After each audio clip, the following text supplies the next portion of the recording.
Dorks, it is the TurtleDork here with the preview video for the most anticipated films of 2019. This is always a fun list for me to do. It's also a little weird because doing this list at the beginning of the year, it's always a little bit difficult because your anticipation and excitement for certain films is going to change throughout the course of the year. But with everything that we know now, I want to show you my top 20 most anticipated films.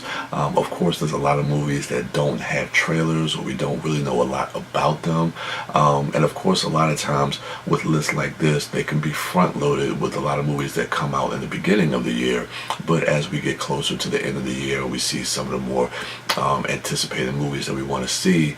Like I said, our list can change throughout the year, but I do have some films that are coming out later this year that I'm really looking forward to. But yes, I kind of wanted to compile a list that had some films throughout the course of the next 12 months and try to not make it too front-loaded because of certain trailers or certain information that we have about some of the films that are coming out a lot sooner than others. But always exciting. But with that being said, let's go ahead and check out my most anticipated movies for 2019, my 20 through 11 picks.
So let's go ahead and dive right into my top 10 most anticipated films.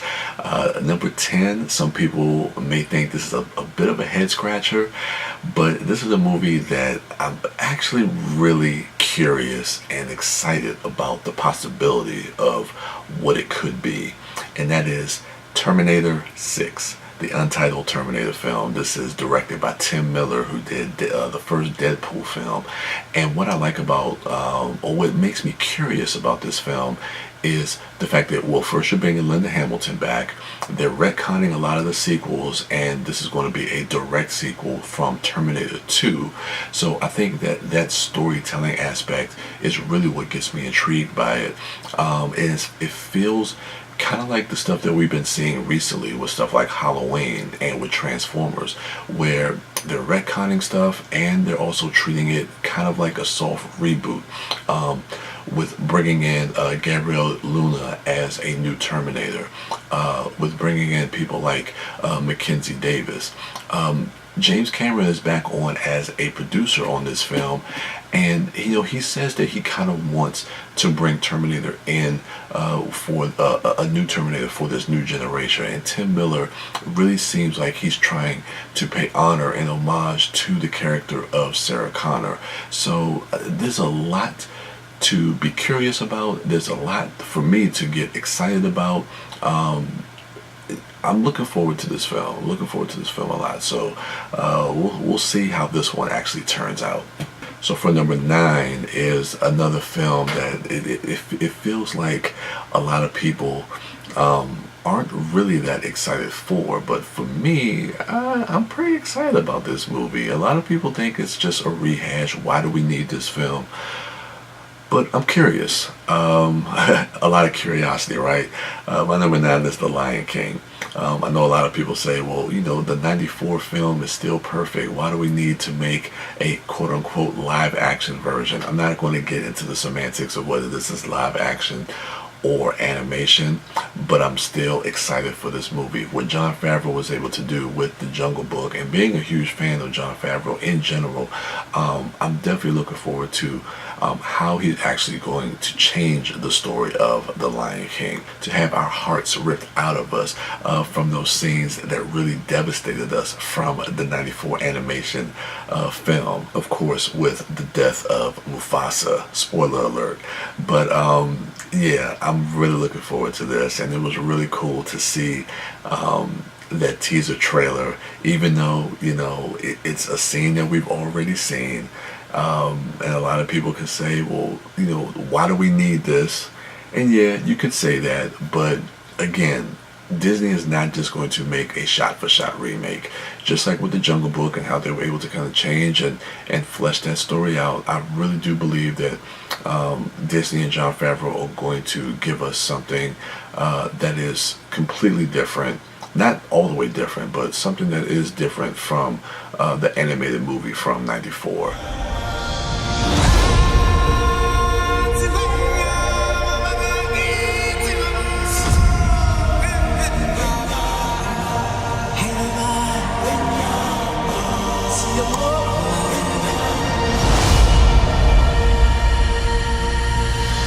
So my number 8 is Glass. Yes, this movie, from the time I'm recording this, we have about 3 weeks, and I could not be more excited for Glass.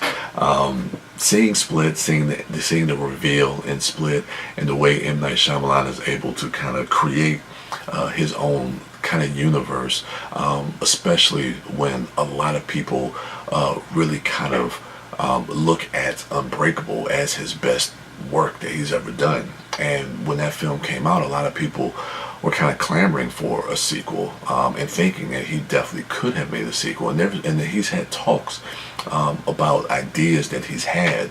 But then as time went on, the film landscape has changed, especially when it comes to superhero films. Those talks really kind of died down. We didn't really hear much about it. So when M. Night Shyamalan was kind of making his resurgence, his own little renaissance, and Split was really well received, we didn't know what he was planning. And now it is back in the consciousness of film fans and film geeks everywhere. And I think the excitement for Glass couldn't be higher. And for me, being a huge fan of Unbreakable, and also being a big fan of Split, and seeing these characters come together, this is kind of like the Avengers for a lot of people. So yeah, I cannot be more thrilled and more excited for Glass. Together for the world to see what we are capable of. You need to get out of here.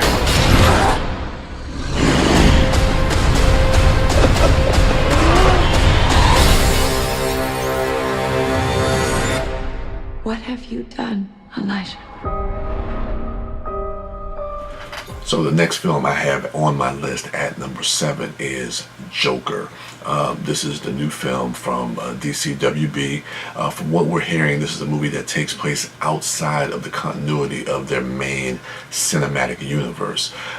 So that alone gets me incredibly excited, because now they're able to kind of create, whether it's this offshoot kind of branch of DC films that they can deem as being like one-off films, having Joaquin Phoenix, who we just saw and You Were Never Really Here, who gives a great performance in that film.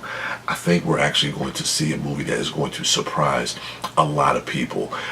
There's been a lot of publicity for this movie. Todd Phillips, the director, has been putting out a lot of stills, so he's kind of getting people excited about this movie. And I think a lot of people who are on the fence about this, I think once that first trailer drops, it is going to shock a lot of people. I got a feeling that this is going to be a harder, a more realistic and grittier look at the character of the Joker, at the psyche of the Joker, and how he affects Gotham City. I think is going to work as a really good crime drama. The fact that the setting of this movie takes place in the 80s, the cast, we have Shea Wiggum, who we see in a lot of different movies. He's a great character actor.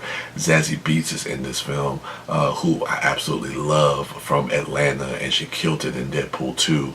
Todd Phillips, a lot of people are kind of, on the fence about him as well, but outside of the Hangover films, I think he is able to bring in and do something with this material, especially with look at his filmography.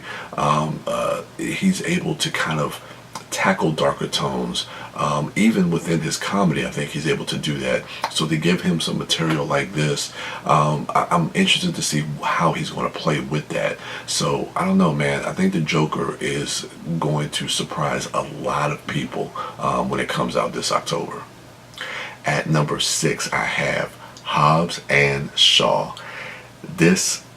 Okay, I'm super excited for a different direction for the Fast and Furious franchise.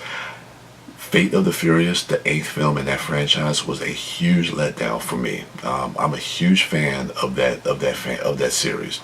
Love that franchise. The character of Hobbs and the character of Shaw, played by Dwayne Johnson and Jason Statham, for them to kind of go off and kind of do like their own movie, and what The Rock has been saying about how they want to do something new and fresh with the franchise gets me incredibly excited. To have Idris Elba as a villain, so to see those 3 actors kind of playing in scenes together, I think is going to be super cool and exciting to see. David Leitch, who directed recently Deadpool 2, Atomic Blonde. He's worked with Chad Stahelski with the first John Wick film, and he comes from that school where I think they're going to bring in some really cool action set pieces, and I cannot wait for this film. I can't wait to see what this movie is going to look like. The chemistry between The Rock and Jason Statham throughout the course of a full film, and even the supporting cast, to have Isaac Gonzalez in this, to have Vanessa Kirby in this, to see how all these different characters play together. I'm excited to see these spin-off films for the Fast and Furious, because Fast and Furious, those proper films in the franchise, haven't really been doing it. I'm hoping they could turn it around with the next installment, especially if Justin Lin is coming back. But for this spinoff, I'm definitely on board for this. So at number 5 is Godzilla, King of the Monsters. This is solely for those trailers. Those are some of the best trailers that I've ever seen. Not ever seen. The best trailers I've seen for 2018. That first trailer that premiered during Comic-Con, I think that trailer really portrayed these monsters as being these godlike, majestic creatures, and it was just something that I just could not take my eyes off. The newest trailer does that in spades and brings in the action. You get to see King Ghidorah, you get to see Rodan, you get to see Mothra in action. And I was a big fan of 2014 Godzilla, but the thing about that film, I felt like it was just kind of shrouded in too much darkness, and that's my only concern with this film as well. Is the cinematography looks to be kind of muddled in the darkness. But with that being said, I'm hoping that the contrast that we see with some of the color palettes that we saw in the trailer is really going to make this one stand out. And just to see all of these monsters collide and fight each other, and how this could possibly lead into Godzilla vs. Kong coming out the following year. This one gets me extremely excited.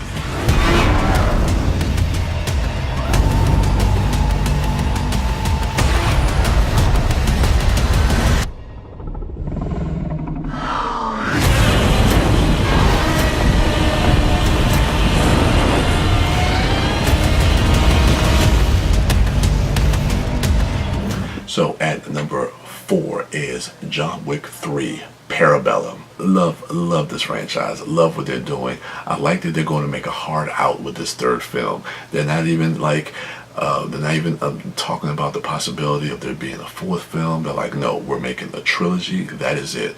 Of course, I think we are getting a series, the Continental, that is going to be on Stars, I believe, which will definitely flesh this world out a lot more. But I like how you take the simple idea and you really build this incredible underworld of hitmen and assassins, and especially where we leave the character of John Wick at the end of the second film is definitely taking that whole franchise and moving it into something in a different direction than it just kind of being this revenge film that we saw from the first movie, kind of continuing that in the second movie. Of course, we fleshed the world out a lot more, but now you put John Wick in a position that we haven't really seen him in, where it's going to lend itself to a lot more action set pieces. You bring in other characters like Halle Berry. From the publicity stills that we've seen of her, she looks like a fucking badass. You bring back characters like Ian McShane, Lawrence Fishburne.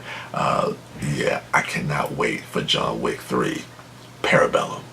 So at number 3, I have Quentin Tarantino's next, Once Upon a Time in Hollywood. Man, Tarantino films are an event, and this one is definitely going to be an event. You bring back Brad Pitt, who he's worked with in *Inglourious Basterds*. You bring back Leonardo DiCaprio, who he's worked with in *Django Unchained*. You bring in Margot Robbie, and then you just kind of flesh this out with all these different other actors that we've never seen Tarantino work with. And the fact that this movie feels like he's going back to his Pulp Fiction roots, where he talks about this is going to kind of be like a series of vignettes, kind of similar to how Pulp Fiction was, gets me incredibly excited as far as how this film can actually play out. What type of revisionist history is he going to do from this era? Dealing with Charles Manson, Sharon Tate. I know they've kind of moved a little bit away from this kind of dealing with the Manson murders, but I still think that that's going to be in the background as a setting. But we're going to focus a little bit more on the character of Brad Pitt and Leonardo DiCaprio. But having Margot Robbie playing Sharon Tate, how is that going to factor into the story? Is it going to be a part of revisionist history that we've seen him do with some of his World War II or westerns like Django or something like *Inglourious Basterds*? That would be kind of cool if he was able to kind of bring that into a story like this as well. But with Tarantino, with his sharp dialogue, with the way he uses music, his movies are always an event, and you go to a Tarantino movie to see what Tarantino is going to bring to it, and I cannot wait for Once Upon a Time in Hollywood. At number 2 is Jordan Peele's next, Us. The trailer dropped on Christmas Day, and it is the best trailer I saw for 2018. I was already on board for this film. This film was already pretty high on my list for anticipated films. It did jump a spot up because of finally being able to see that trailer and how good the film looks. But with what Jordan Peele was able to do with Get Out, bringing in kind of what he calls these social thrillers, and it's definitely not going to deal with race, like he said in one of his interviews.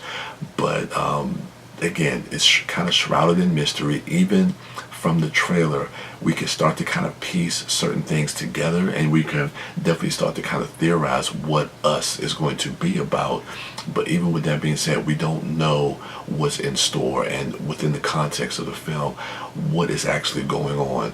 But he definitely does set a mood for this film, and it's something that just off of his last film and what he was able to do with that, he's built a lot of goodwill with the fans, and people are incredibly excited to see what he's going to do with his sophomore effort, Us.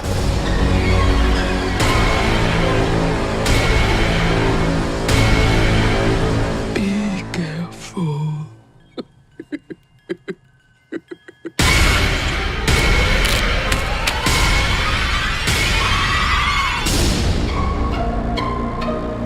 And at number 1 should be no surprise. Yes, it's a boring pick.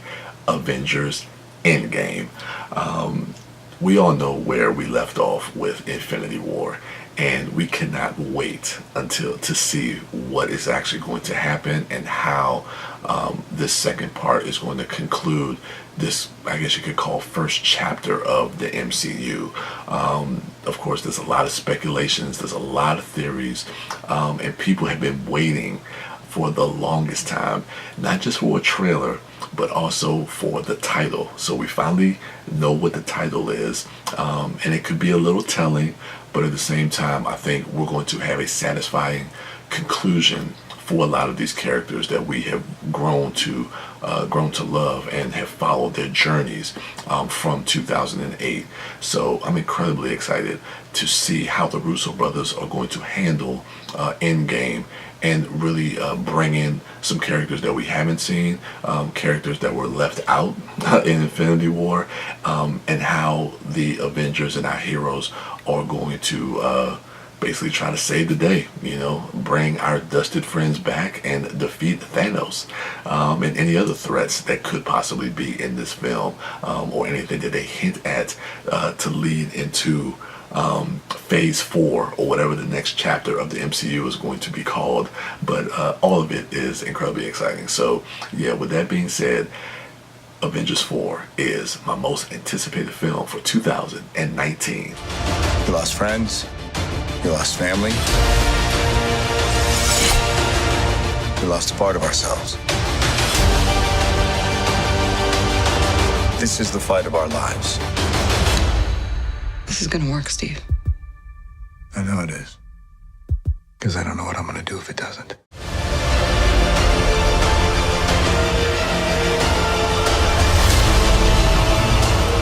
So there you have it, guys. Those are my most anticipated. Let me know what some of your favorite films that you're looking forward to in 2019. Let me know in the comments below. Looking forward to this year. Looking forward to see what actually holds up to live up to that excitement, and what actually is going to be a disappointment. Because believe me, we are going to have some disappointments. So, but anyway, let me know in the comments below. Remember to always rate, like, subscribe, and share. And go ahead and check out my other dorks at MouthDork, at TheDiscoDork, at WB Dash, and at Sidewalk Siren. And as for me, I am the TurtleDork. And with that, your boy is out.